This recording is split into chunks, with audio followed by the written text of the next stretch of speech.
Buenas tardes, acá en España, mediodía en el otro lado del charco. Vamos a intentar hoy una nueva prueba y en esta ocasión será en un programa dedicado a recopilar un poco de la bibliografía existente sobre un tema muy trillado, muy manoseado, muy modificado eh, en base al supuesto origen de la tuna. Y nos referimos concretamente a los goliardos. Para presentarles el programa de hoy, hemos echado mano como principalísima fuente bibliográfica el trabajo de Rafael Asensio González, Primeras Universidades Europeas, que data de 2005. Como fuente secundaria, el trabajo que conjuntamente firmamos él y yo y titulamos Diccionario Histórico de Vocablos de Tunas y Estudiantinas, así como de Escolares del Antiguo Régimen, en su primera edición, editado en Chile en 2013, y que verá su segunda edición, Dios mediante, el mes de abril en Murcia, y puntualmente alguna que otra obra que citaremos en el contexto de la exposición. Pues para entender un poquitico el contexto de la goliardía, hemos de retrotraernos a la Francia del siglo XII. Allí, con el nacimiento de los primeros estudios, fue donde al parecer surgieron los goliardos. Este estamento también fue conocido como Eberardinis, que procede del alemán Eber, que significa berraco, jabalí, Trutanis, giróvagos viene del latín girovagus, que equivale a decir vagabundo. Clericivagante, en la Edad Media es importante tener presente que el término clericus y scholaris significaban lo mismo y eran considerados hombres letrados y de estudios escolásticos, aunque no estuvieran ordenados. Y también se les llamó clerici ribaudi o clérigos bellacos. En general podían ser una de dos tipos de personas. Bien estudiantes, habitualmente tonsurados, llevaban la tonsura, que es esa afeitada que se le hacía en la coronilla, para diferenciarlos del resto de los mortales. Y estos estudiantes, habitualmente tonsurados, habían recibido alguna de las órdenes menores para poder disfrutar de ciertos beneficios eclesiásticos, pero no tenían aspiraciones de convertirse en sacerdote. Es importante reflejar que las órdenes menores, entre otras cosas, se diferenciaban de las mayores, que sí iba vinculado al sacerdocio, en que las órdenes menores no era obligado el voto de castidad. También, además de estos estudiantes tonsurados que pertenecían o habían recibido alguna orden menor, estaban otros que eran los monjes giróvargos que escapaban de los monasterios. Gente pues que tenía su opinión y discrepaba de lo que se le enseñaba en el monasterio. Unos y otros llevaban una existencia errante y disoluta. Frecuentaban burdeles y tabernas en el camino que tenían que transitar entre las ciudades en busca de los mejores maestros. Para ganarse el sustento, entretenían al pueblo con sus bufonadas y canciones, reflejo fiel de su particular mundo de borracheras, partidas de dados e historias de cama. Solo les interesaba el amor carnal y se situaban siempre en una postura crítica ante todo, especialmente contra la curia eclesiástica. Es muy importante también recordar que a lo largo de la Edad Media, en España, los juegos de dados estaban prohibidos. Era un acto de rebeldía que bien si eran estos goliardos, estudiantes tonsurados de órdenes menores o monjes, pues abiertamente en las tabernas jugaran a los dados. Los goliardos eran gente imaginativa y sin recursos, enamorados de la vida andariega y parrandera, que despreciaban el trabajo serio y constante. ¿Y por qué? Pues les resultaba mucho más cómodo mendigar algunas monedas con las que acallar el hambre, la sed y sus apetitos sexuales, utilizando para ello sus habilidades. Entre las coplas, el Carmina Burana, que es canciones de borrachos, expresaban la realidad de su existir con un autorretrato que, traducido del latín, decía: nosotros, chicos vagabundos, alegres, juguetones, tara, tantara, taina, comemos libremente, cantamos graciosamente, tara, tantara, taina, nos desternillamos de risa, nos vestimos de pañetes, tara, tantara, taina, nos divertimos mucho y bebemos a cada trinquete, tara, tantara, taina. También sus cantos desvelaban su peculiar sentido y percepción del mundo como mudable, inconstante, dominando por el azar, simbolizado por la rueda caprichosa de la fortuna. Y aquí Asencio González nos recuerda otro verso traducido del latín que dice: oh fortuna, cual la luna variable de estado, siempre creces o decreces. Una vida detestable nos oprime ahora y nos aguza al mismo tiempo los sentidos. La inteligencia o el poderío las fundes cual hielo. Eran personas muy vitales y este vitalismo a ultranza lo llevaba a disfrutar al máximo de los placeres mundanos, como podemos desprender del siguiente texto de la época, entrecomillado: dejemos los estudios, es dulce la desidia, y gocemos los placeres de la juventud tierna, que es propio de la vejez entender en cosas serias. En este contexto, el amor, el juego y el vino fueron elevados a la categoría de credos existenciales, y la taberna, símbolo y ámbito por excelencia de transgresión, al templo. Entrecomillamos otro texto de la época, también originariamente en latín. Que el joven y la doncella hermosa opriman el lecho en la oscuridad, y con frecuencia enlazados se den dulces abrazos, y que mientras la tiene bese el joven la boca y mejillas, palpe el pecho y los pezones y la cosa pequeñita, juntando muslo y muslo, consumando el fruto de Venus, que cese entonces todo ruido, el amor así se consuma. Sin duda alguna, las canciones dedicadas a Baco, laudes al vino, son la muestra más característica de la producción de los Goliardos, que no se cansa de alabar las excelencias y virtudes del buen vino. Vino que todo lo cura, siendo por contrario el agua vilísima y fuente de todos los males. Veamos cómo decían antaño, entrecomillamos: salve vino bueno y suave, bueno para los buenos, malo para los malos, de dulce sabor para todos, oh placer de este mundo. Luis Antonio de Villena, en su obra Dados, Amor y Clérigos, señala que la taberna personifica, entrecomillamos, el mundo del contrapeso intelectual del estudiante y también uno de los signos más claros de su rebeldía. La existencia en su interior fluye por los cauces de la más absoluta amoralidad.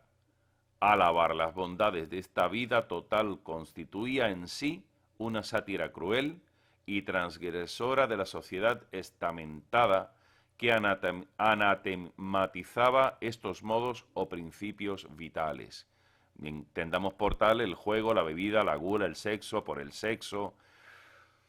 Heriberto Camacho Becerra, Juan José Comparán Rizo y Felipe Castillo Robles, en su obra Manual de Etimología Grecolatinas, publicado en 2004, publicaban este poema atribuido a los Goliardos y titulado En taberna, en castellano, en español, En la taberna. Cuando estamos en la taberna no nos preocupa nuestra sepultura, pero nos apresuramos a dedicarnos al juego del que siempre nos ocupamos con diligencia. Lo que se hace en la taberna, donde la moneda es el copero, es problema digno de ser averiguado. si se quiere que hable de ello, que me escuchen. Unos juegan, otros beben, y otros viven licenciosos, pero los que se detienen en el juego, unos son desvestidos, otros allí son vestidos, y otros cubiertos de andrajos. Aquí nadie teme a la muerte, mas echan las suertes por Baco. Primero por el pago del vino, de esto beben los calaveras. Primero beben por los cautivos, luego y por tercera vez beben por los que viven. Cuarto por todos los cristianos. Quinto por los difuntos fieles. Sexto por las frívolas hermanas. Séptimo por los salteadores. Octavo por los perversos hermanos. Noveno por los monjes fugitivos.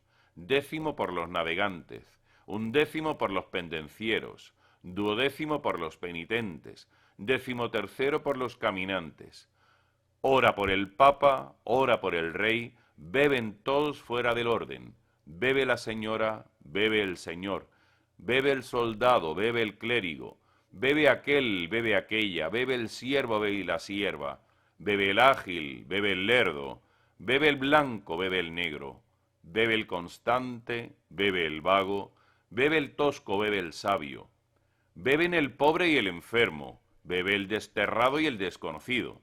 Bebe el niño, bebe el anciano, beben el obispo y el decano, bebe la hermana, bebe el hermano, bebe la abuela, bebe la madre, bebe esta, bebe aquel, beben centenares, beben miles. Poco duran 106 rondas de vino, cuando inmoderadamente beben todos sin límite, aunque beben con alegría. Así, toda la gente nos critica, así seremos pobres, que sean confundidos los que nos censuran y que no sean anotados en el libro de la vida con los justos. Fíjense ustedes la bacanal que al parecer por esta fuente, insisto, de la época y escrita en latín, se armaba en las tabernas y sobre todo por la actitud de los goliardos.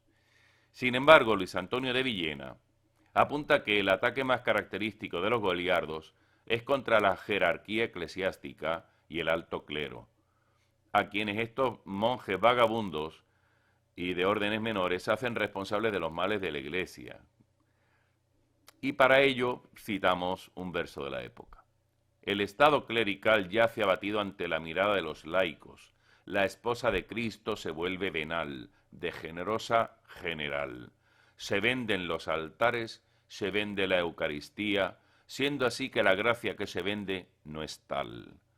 Vean la crítica velada que tenía el parrafito.